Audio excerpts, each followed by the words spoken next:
A day in the life of a full-time mama na tendera. So, grocery time na naman.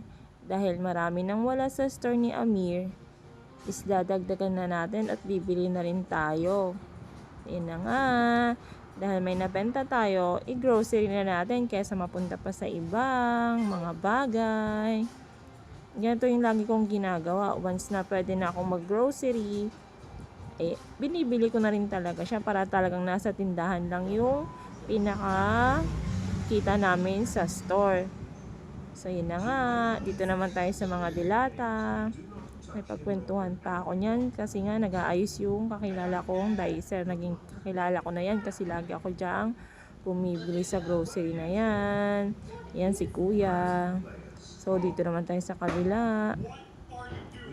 Dagdagan natin yung mga dilata natin kasi meron pa tayong mga dilatang wala pa sa store. Gaya na lang nitong giniling na Argentina. Meron kasing naghahanap niyan nung nakaraan pero wala pang available sa store namin. Kaya ngayon, bumili na rin ako para siya pang pandagdag sa mga dilata na paninda namin. Ganito lagi yung routine ko. Once na pwede nang ipamalengke or ipang grocery is namimili na ako. Kasi sayang din yung kikitain. Tsaka sinasabay ko din once na nagpupunta kami sa palengke para isahang lakad lang. At tsaka sayang din kasi yung gasolina. Yung pinaka mga grocery ko ngayon is yung kikitain ko is yun na rin yung pambayad namin sa nagastos namin gasolina. So dito naman tayo sa mga biskwit tsaka mga chichirya. May hinahanap akong chichirya dyan kaso wala naman, naubos din sila, wala pa silang stock. So yun na nga, sa mga biskwit naman tayo. Yan, nanguha din ako nung mabiling biskwit kasi gano'n naman yung mga bumibili. Once na nagusto nila, yun na yung laging lang binibili. Yan na, unti lang yung binili ko niyan, more on dilata lang kasi yun naman na yung mga paubos. Pandagdag ko na lang din yan. Ito namang pansit canton na original is si anak ko lang din nakakaubos kasi yan talaga yung gusto niyang pinapaluto once na naisipan niyang kumain ng pansit canton. Yan nga.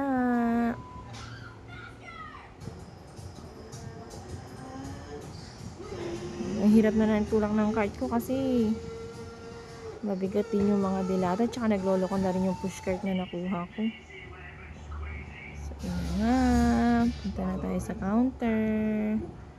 Ay, may nakalimutan nga pala ako. Kumuha nga pala ako ng basket para naman sa mga powder at sabon. Kasi yung pagsama-samahin dun, baka kasi mga amoy sa kung ano man yung mga binili ko dun na madaling maamoyan ng sabon. Tsaka kumuha na rin ako ng Pabco na hinahanap nila kasi naubos na yung mga ibang kulay. Gaya ng violet at tsaka yung red. So, ayun na nga.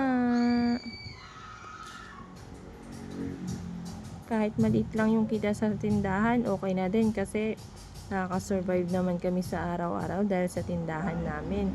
Kaya sobrang thankful kami sa lahat ng customer na bumibili sa amin.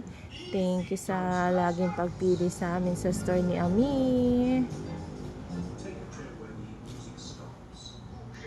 Yan, ano nga rin pala kanyang sokang ilo ko na nakapa kasi may free siyang isa o di ba?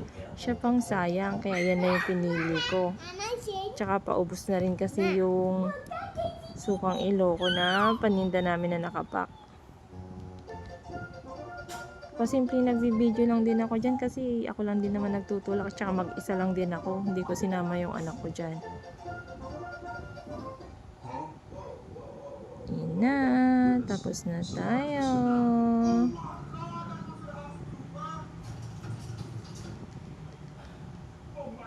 Bili din tayo nung nahanap nilang 4 season na tang kasi wala din ako. So, ayun na. Malapit na tayo sa counter. Mas prepare ko dito mag-grocery kasi mas marami kang pagpipilian. Minsan lang kasi naubusan din talaga sila ng stock. Ayan, nanguha nga rin pala ako ng miswa kasi paubos na rin yung miswa sa store. So, ayun na. Tsaka Be Fresh, nanguha na rin ako. Daming ikot-ikot ko. Yun na.